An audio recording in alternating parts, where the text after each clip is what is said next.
Balik Pilipinas na ang isa sa mga nabanggit na personalidad sa di umano'y pork barrel scam na si Ruby Tuason. Si Tuason ang sinasabing tulay di umano sa pagitan ng ilang senador at ang itinuturong utak ng scam na si Janet Lim Napoles. Sa kanyang sinumpaang salaysay, sinabi ni Tuason na siya raw ang tumanggap ng di umano'y kickback para sa dalawang senador mula sa PDAF o Priority Development Assistance Funds nito.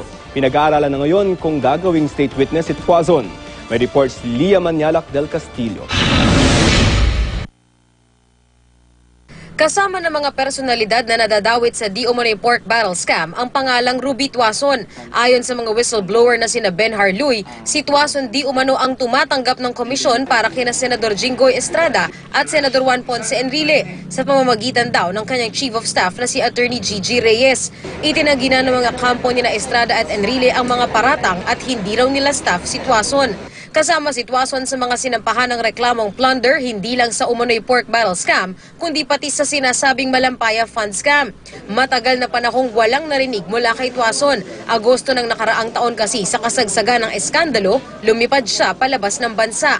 Pero Lunes, February 3, dahil na rin sa pakikipag-ugnayan ni Tuason, pumunta ang NBI DOJ team sa San Francisco, California para sunduin siya at iuwi sa Pilipinas. Kasama po sa paglalahad po ng katotohanan ay ang pagsabi ng mga detalye tulad po ng mga pangalan, mga petsa, mga lugar kung saan po nangyari ang mga usapin. Kaninang umaga, matapos makabalik sa Pilipinas, agad siyang dumiretso sa Office of the Ombudsman para i-affirm ang kanyang salaysay. Ayon kay Tuason, noong 2004 pinakilala raw niya kay Janet Lim Napoles si Senador Jinggoy Estrada.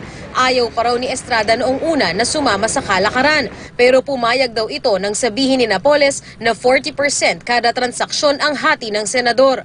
Noong taong ding iyon, naging kliyente raw ni Napoles si Enrile dahil sa tulong ni Tuason. Kadalasan si Tuason di umano ang personal na tumatanggap ng komisyon para kay Estrada. Minsan sa Senado niya raw ito inihahatid, minsan sa bahay raw ng senador sa San Juan. Minsan daw diretso na si Estrada kay Napoles. Kay Gigi Reyes naman daw niya pinadadaan ang komisyon di umano ni Enrile.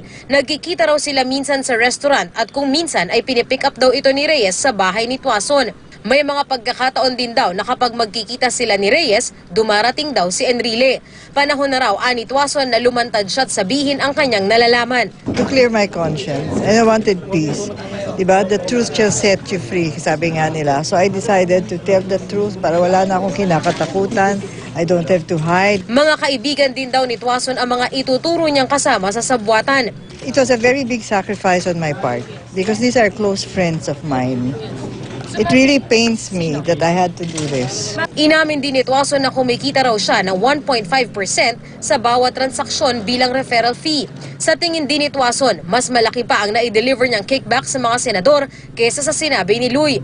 May mga transaksyon daw kasing diretso na kay Napoles at hindi na raw nare-record ni Luy. It's more than just corroborative. Yung talagang abutan, yung personal na nag-aabot, ito po yun. Ito na po yun.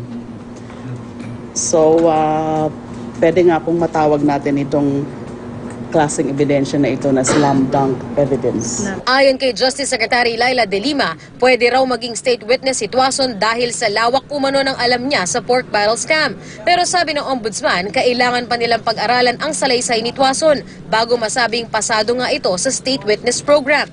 Kung magiging state witness kasi, mabibigyan si Tuason ng full immunity at hindi makakasuhan sa kanyang kaugnayan sa scam. It will be conditional because we'll have to see to it that you do not wedge on your promise to testify for the prosecution.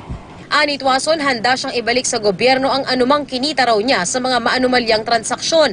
Ayon kay De Lima, sakaling ipatawag, nakahanda raw si Tuason na dumalo sa pagdinig ng Senate Blue Ribbon Committee hinggil sa pork barrel scam. Lia Manialak del Castillo, GMA News.